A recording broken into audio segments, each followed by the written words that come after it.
Welcome! We're going to go over different applications of building value. So on my sheet of paper, I already wrote crosshatch, hatch, stippling, and what we're going to use today is pen and graphite. Graphite is pencil. Use what you have. Pencil doesn't matter what number. Again, you're not needing to purchase any supplies. We're just going to use the materials that we have.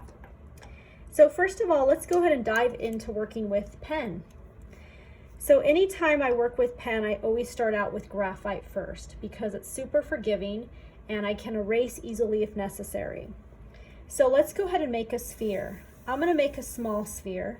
And if you see, I just went ahead and I did some soft circular shapes and I'm following with my entire arm. You don't want to do drawings with just the wrist. So I know when we write, we tend to just work with the wrist, but for drawing, we want to actually use the entire arm. So it's actually the shoulders engaged and it allows you to have more fluidity and movement in your strokes. Now, as you continue to make that circle, eventually there should be a good one in there. And what you can do is erase around the edges that may not look like the circle you want. I really highly recommend to stay away from using a stencil. We want to have that freedom right now. So again, we're going to work with the circle. And I'm making it a little bit small because as you guys notice, stippling is going to take a lot of time. Stippling literally are little dots. It's like pointillism.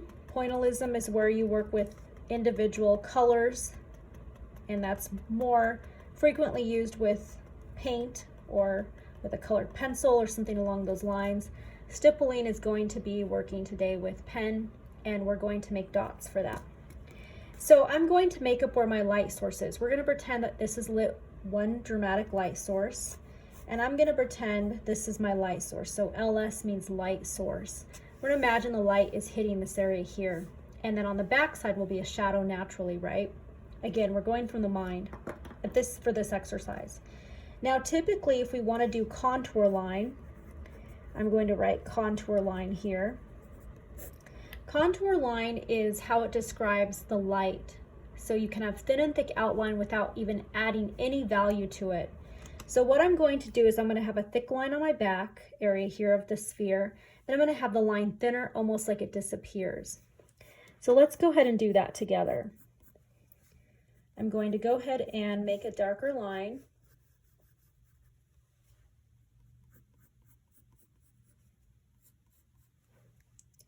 And then I'm going to keep it lighter and lighter as it recedes upwards. And I'm going to erase any unnecessary marks that I need to.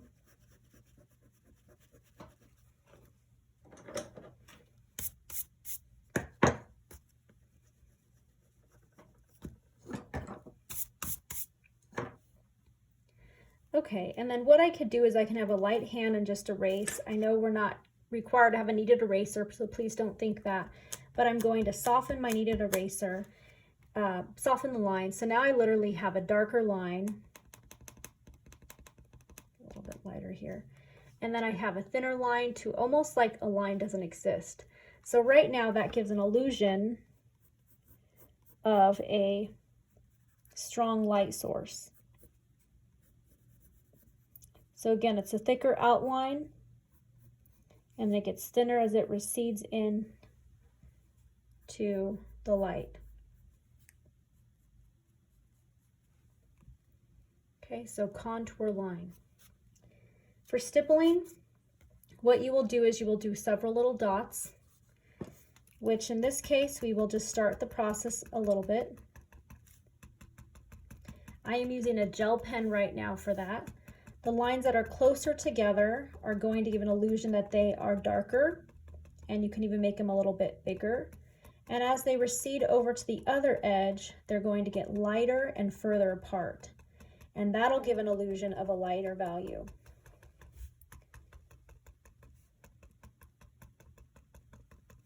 I also can add, I could soften the graphite here so you don't see it, and instead add my pen over that.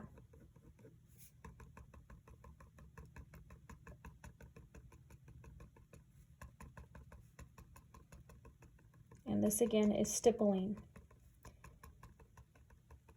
We will only do a little bit of this for the sake of time of the video. I also want to make sure that I'm conscious of a shadow here. So I'm going to go ahead and add a shadow. Shadow would also have the same idea as stippling too. Okay, so that's the start of stippling. When you work on the shadow, make sure that you're conscious. More than likely the shadow will have some dark patches and light patches. Let's go next to hatching. We're going to go ahead and make a circle shape again. We'll make a small one.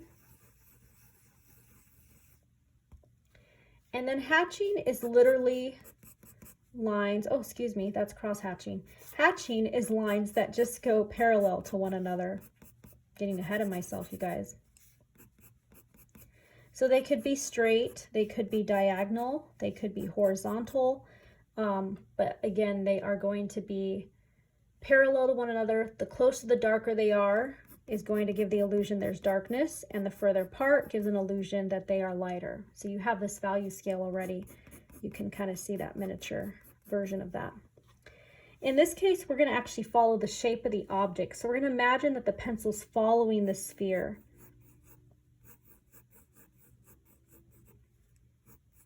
Okay, same thing. I'm going to go ahead and this time I'll pretend my light source is coming the opposite direction. So I'll have a little shadow accumulating on the other side.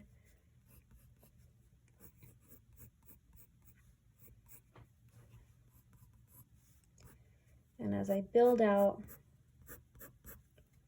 this same application, I'm going to have darks to light. And I'm going to have my lines closer together in the darker spots and then lighter as they recede upward. I'm also going to go ahead and soften one side just to give an illusion that's even more dramatically lit. But here is working with the illusion now of hatching. Okay, and then anytime you do a shadow, it's really important that you keep it horizontal.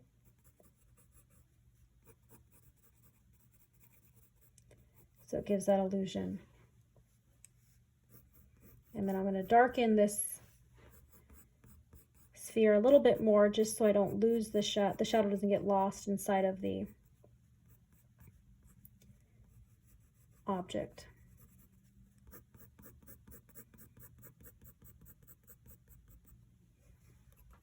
Okay, so that's so far the idea of that, and this is hatching. Last is cross hatching. So let's go ahead and go with one more sphere. Cross hatching is exactly what I was doing over here. It's going to crisscross each other. And it can go diagonal, it could go horizontal, it could go vertical, it can just go all over in different directions. We are going to go ahead and follow the shape of the object. So same thing, let's go ahead, this time I'm going to pretend the light source is hitting more of the top portion. So I understand that now my darker patch will be at the base. My shadow will look a little bit different.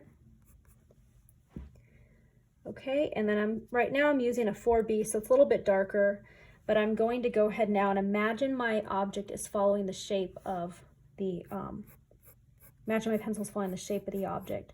So I'm making this round shape to it. First, I'm starting out with hatching. Then I'm going to go ahead and do cross hatching.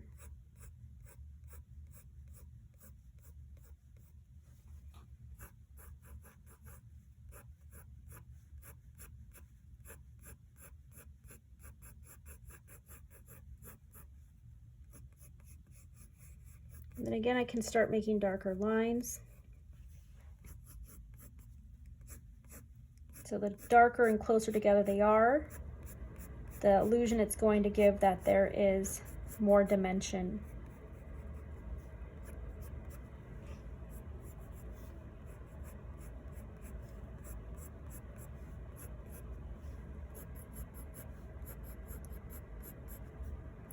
This is the way that artists make things look dimensional. They're trying to create an illusion, right? Because we're working on a flat surface. And when we make these different tactics of different applications of how we add value, that can give an illusion of dimensionality. Okay, and I'm continuing on to get it darker and darker. And also work on my shadow here, keeping it horizontal. Could also do some cross hatching on that.